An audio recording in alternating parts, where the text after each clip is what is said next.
Welcome back to another episode of the Football Fun Dates. It was another, I wouldn't say average week. I got about 72 points. Karn himself just under 70.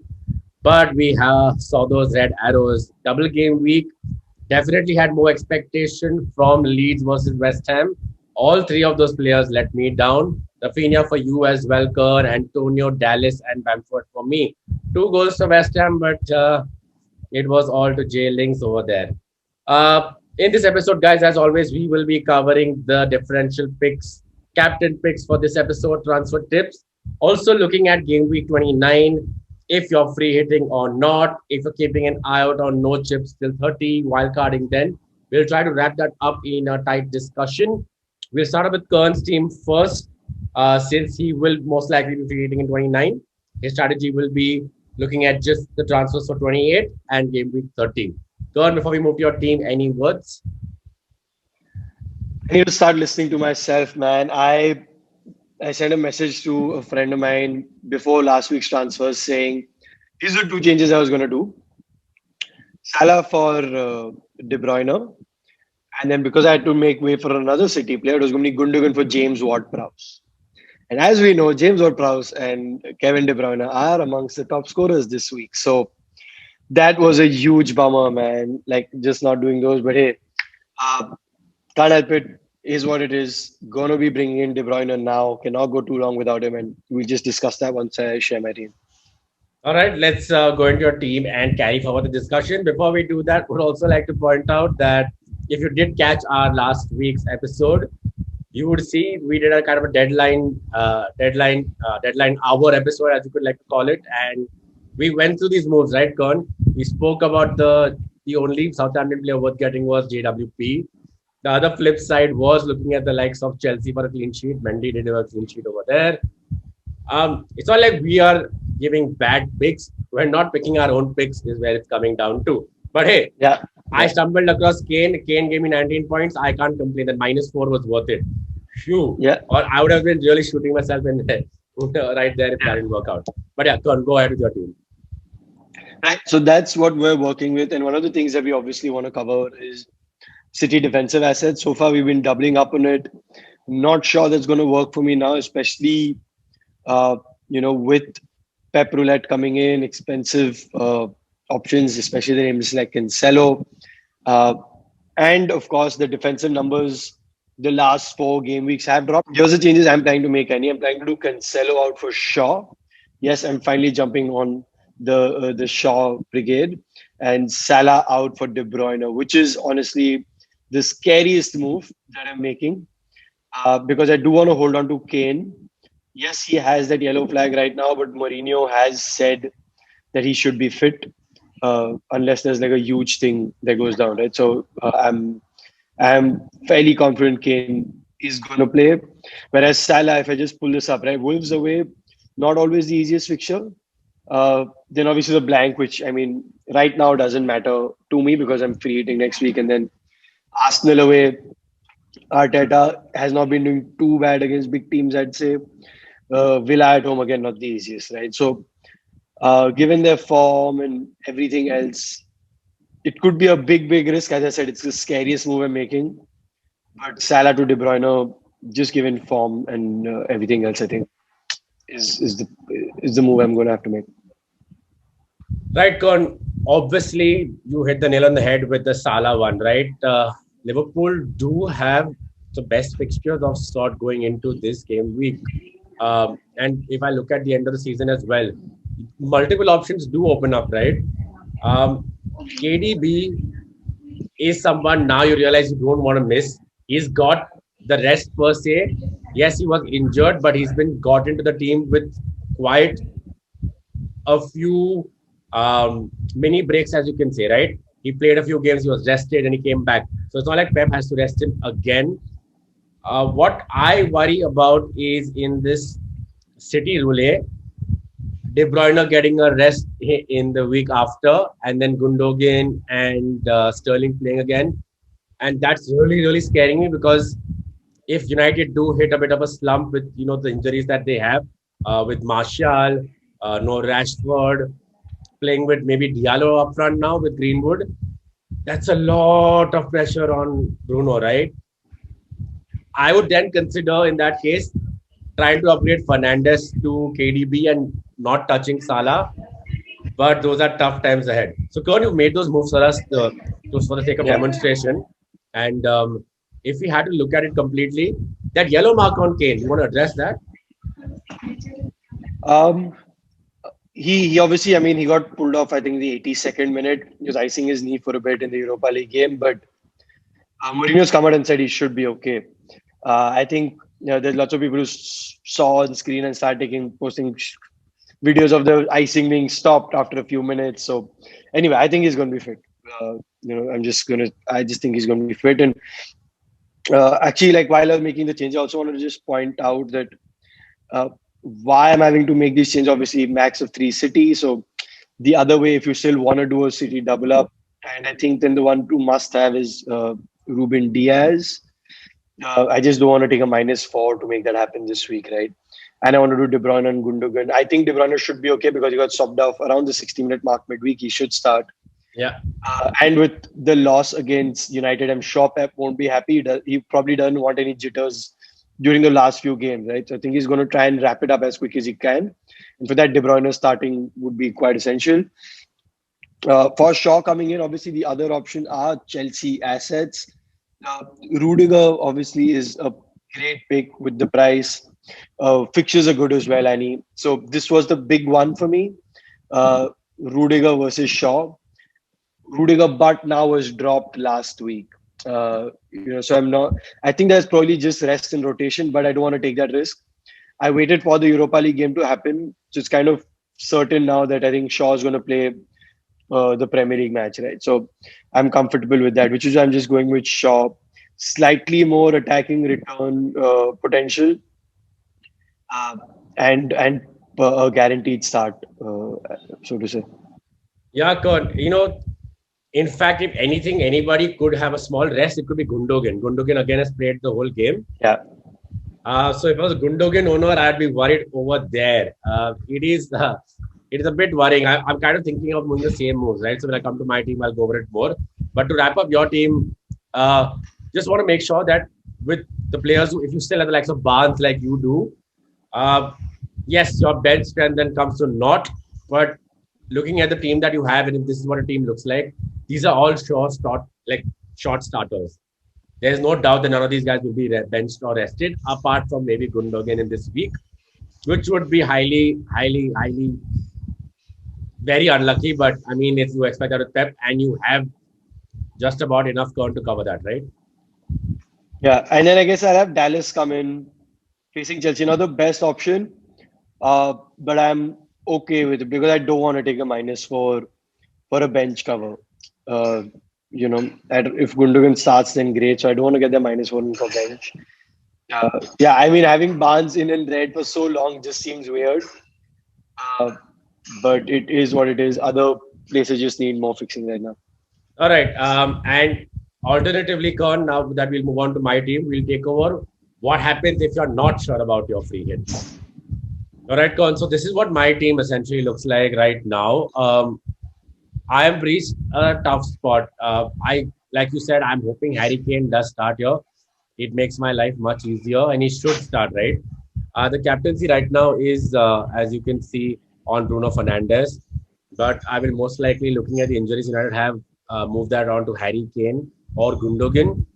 Gundogan was a sure shot option before I saw him play the full 90, and that does worry me a bit. I don't want to see him come on in the end stages against Fulham, right? So I think Kane is a safe bet for me there.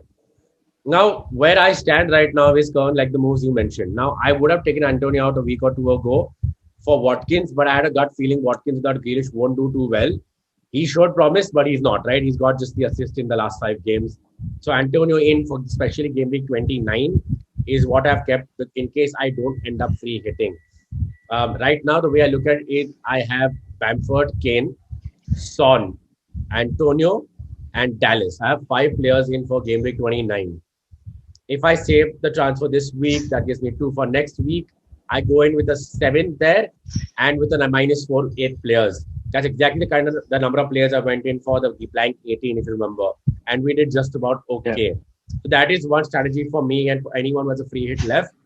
But the thing is, when would you then free hit? You then free hit in 33 because Spurs and City don't play. And if you look at your squad and my squad right now, Karn, you essentially will have 5 players by then not playing. Even if you take away one of the City defenders, get United defense in there, maybe go back to Wolves because the fixtures are turning, you still have 4 players not playing, limited bench strength. I have my wild card in 30 to use 30 plus.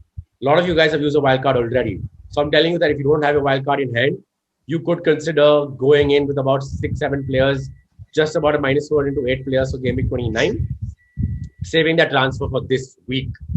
What if you don't save a transfer this week and you make that move? Now, if I look at the team the way it is, the only move I see myself making here would probably look at moving out Stones to Shaw, or looking at what you said, Karn, moving out Salah to KDB. But hey, if I'm really tempted by that move, I have a problem. I have too many City players. So I would then have to take a -4 and have to get in, like you said, KDB and Shaw.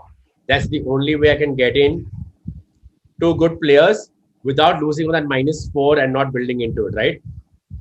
If I do that though, I definitely will have to free hit in 29. I am tying up my hands. I cannot take a -4 last week, this week, and take minuses to set up a team for 29. It doesn't work that way. Yeah. So what would that look like, Karn? Now, this is where I was saying that before, if you have the likes of Barnes, you could also have this option where you could take out Salah, you could take out Gundogan. Let's go with what Karn did. I have lost where KDB went. Oh, KDB is at 11.9. A price rise from last night, by the way. KDB is at 11.9. 8. He's gone up.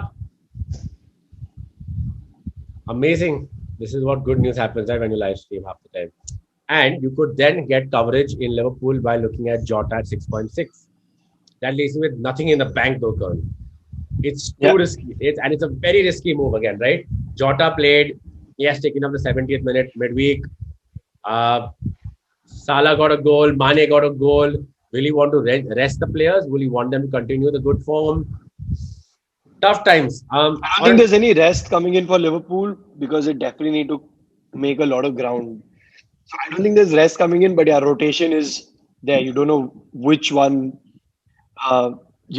just does Jota start or not? As simple as that. I don't think we can answer that yet. So yeah, as you said, I need definitely risky. Because if then I have to minus to maximize this game week and to maximize these fixtures, because like you said, guys, like what I'm looking at right now, 16th March, that's they play Monday night. They're playing Wolves, blank Arsenal. Okay, Villa, Leeds, Newcastle, United, Southampton, West. I mean, the run speaks for itself. Yes, they will focus on Europe, and hopefully the results work their way. It's just so tempting to just completely ignore Liverpool assets, right? So this is something what my -4 was looking like this week. If not, and this is another very risky one. If not, and if I had to make just one move, keeping in mind that I don't want to wildcard in, I don't want to free it in 29 as of now. The other move would be a very risky one in itself. Gareth Bale at 9.5 now. See, it's a triple up. That worries me against Arsenal, right? Because Spurs do get the better of them. But what if just Arteta turns up and they get a nasty 1-1 or a 1-0? That triple up. Just look at the value of the triple up, Karn. It's 9, 9, and 11.3. It's a doozy when you look at KDB playing Fulham possibly, right? So this I'm just showing the options to all managers out there. For the ones who don't want to free hit in 29, free hitting in 29, I would say maybe just consider the -4, get in KDB for Salah this week, like Karn said. So he has 2 free hits, but you can take the -4, get in KDB, maybe get in Jota, and just go for it because you can reverse it and maximize 29 anyway, right? So you have no worry. You're looking at 28 and 30. But essentially, that's where I'm at, Karn. As much as I want to get KDB in, like I said, this is what I'll have to do then, and I'll have to get in KDB, take out Stones, go for Shaw. Fun times ahead. All right. So that's where we were at, guys, in terms of our look and our transfer thoughts for game week 28, possible free hit 29. and 30. Turn moving on to just quickly the teams you must have a look at, or the teams which have good fixtures coming up, because we've not done that in a while, right? Yeah, We were caught yeah, up in the craze of the double game weeks and the single games and the blanks. yeah, Now let's look at the teams which have good fixtures. Liverpool, number one, we've already covered them, right? There's no need to yeah. cover them anymore. Defensively, do you get Hmm. Liverpool assets in Kern? I would still say no. I think there's so much value in No. now the likes of Shaw. There's so much value in the likes of even playing Stones week in, week out. That's still, yes, no clean sheets in the last two, but you know what I'm saying. There is still much more value there. If you must consider Liverpool defense, I would say if you have a wild card in and after 31 is when you consider Liverpool defense. Kern, anything to add there, or you want to move on to the next? No, next. Yeah, so then we move on to the likes of West Ham. Now, West Ham had a good run. They had good fixtures going for themselves. People had the likes of Cresswell, like me, took him out 2 weeks ago. 12-point haul last week, not really missed because I covered up with me and Diaz with the goals with Stones way over. But coming into 29, Cresswell becomes a free hit option as well. So, Kern, if you have the likes of Cresswell, Antonio in your team, do you hold or do you sell? Because they play 28 United. Arsenal 29, 30 Wolves, 31 Leicester, 32 Newcastle, 33 Chelsea. Mixed bag of fixtures. Not screaming out points per se, but temptation to just keep him or keep the two players. Cresswell, I'd say hold on to, especially if you're not playing the free hit next week, right? Uh, if you're not, then you want to hold on to both. You don't want to transfer either out right now. Cresswell is a player I haven't owned, and he's continuously kept hurting me, including this week. Annie, as you mentioned, double digit haul. So if I had Cresswell, I can see why it'd be hard for me to part with him, especially seeing as we are going down uh, on our City defensive assets as well, right? We're going down to probably the Ruben Diaz pick, which is seeming more and more like the only guaranteed start in that backline for City. So I would say as well, if you have him, own him, bring him in. I'm not that sure because fixtures aren't that great. And then you do have the likes of Luca Dean, who have Burnley at home this week, blank next, but then after Crystal Palace and Brighton. So the next 3 weeks look pretty good for him. We already discussed Shaw. And then you obviously have the Chelsea defensive assets who are getting a lot of points. So I think if you don't have him already, you have better defensive options there. But I have thought that each and every week, and it's kept hurting me. Cresswell is scoring phenomenally in FPL. So I see why some people would frown on that. God, it's very interesting because you kind of helped us move on to the next team, right? Everton have great run of fixtures as well. There was a rumor about the fixture with Aston Villa being rescheduled for 28. Unfortunately, we have no confirmation on that, and obviously that's not going to happen now. But like you said, Burnley, yes, there's a blank, but then Palace, Brighton, Tottenham, Arsenal, Villa. Yes, defensively, clean sheet wise, maybe not, but they're coming back into form, right? So I think a good player to keep an eye on for sure. Also looking at attacking wise, DCL 7.7 has had a price drop, but again, run of fixtures, you would favor for him to start getting those goals in again. With James Rodriguez should be back by the weekend. He will be central again. Once he's central, he'll get those goals. The players you should keep an eye on definitely in the run in, especially if you are not, if you don't own him right now and you're wildcarding after 31, he'd be someone to consider to move on the likes of Antonio, uh, maybe even the likes of Bamford if they're not delivering a mixed bag. You know, they play City, Liverpool, United after 31. Three really tough fixtures before you consider maybe getting him back into 34, 35. All right, and before we move on to our differential or captain picks of this game week, sorry about that, guys. Let's talk about Spurs and let's talk about Gareth Bale. Got 9.5. Bruno said minutes will be managed. Cannot play the full game. Obviously, a triple up right now seems very scary, like I showed the managers earlier in this episode, right? But looking at the fixture run, temptation is there. Blanking in 33, but possibly could have a double in 32, maybe. So, what do you say? Is it worth considering him? Definitely, man. He's worth a shout. He's one of those exciting FPL options when you just want to own him, and then when you get the punch, you feel really cool. Um, Right now, I'm just not feeling that brave. I wish I were. I'm just sort of trying to cover up, uh, some of the changes, as I said, with De Bruyne and the Triple City, and just trying to make those moves happen. But yeah, I would have otherwise loved to have Gareth Bale in my team. He's finding himself at the end of everything, and he's even passing the eye test of finding him a lot further and a lot more involved in the final third than Son. Son sort of taken one step back. His numbers haven't dropped that far down for it to be a drastic change. He's still somewhere about there, but they have dropped, and Gareth Bale is benefiting from it. Yeah, I So think he's become more of the creator he was last season than the attacker we saw at the start of the season. And Kane's gone more to getting those shots in the box along with Bale. So yeah, yeah, what if you have Kane and you want to double up coming into next week and you're not free hitting? Definitely, maybe Son 9.6, Bale 9.5. Bale could be a good shout out for that fixture against Aston Villa. Not screaming out 4-0, but could make the difference over there. Want to keep an eye out for sure. All right, Karn, differential picks. Who would be your differential for this game week? I'm going to say it easy. Jota 6.6. I showed it earlier. If you must take out temptation, take out Salah or Bruno Fernandes, but you want the cover of a Liverpool player, Jota, like before game week 16, it was gives you that option again. Starting off Firmino because Firmino is just bang out of form, and the price is eye catching. my differential option is a true differential with 0.0% ownership. Amad Diallo. With the amount of injuries at United, you never know. He has scored midweek, so he's probably feeling confident. Maybe confident enough for the manager as well to trust him, especially because he'd want to rest some players ahead of the second leg in Milan. So it's a differential for a reason. Amad Diallo, why not?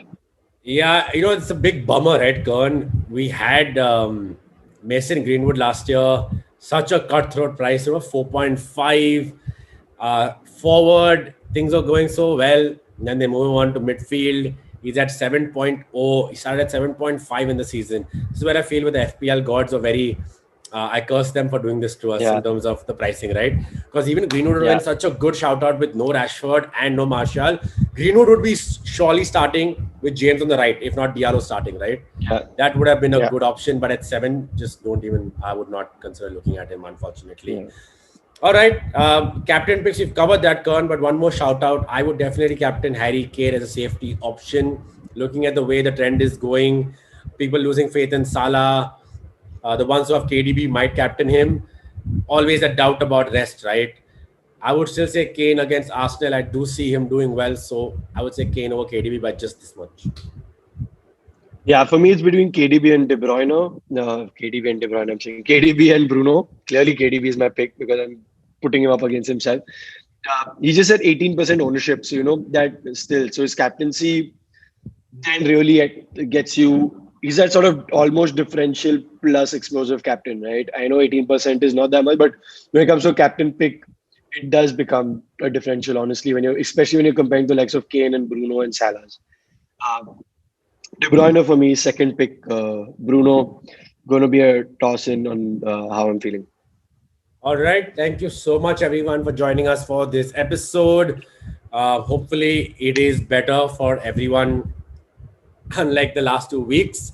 Although we averaged a 70 points each, we have seen the red arrow. I'm now down from 1.9 to 3 to now 6.2. Hopefully, I stay in the top 10K and make that charge for the top 100 like I was a few weeks back. Kern's looking to get in the top 10K, just about gets close and then gets pushed back again. But there is a lot of scope for hope there. Triple captain, free hit, chips in handy. We have hope, guys. And same thing to you guys again. Don't give up. 11 more game weeks to go, including 28. There is enough chance for you to make up those spots in your mini league. Again, thank you so much for joining us. Please subscribe to the channel if you already haven't. Give us a like on this video. Subscribe to our social media handles as well. Football Fundits on Twitter and on Instagram. Best of luck again. We hope you have a good game week. Good luck, everyone. Cheers, guys.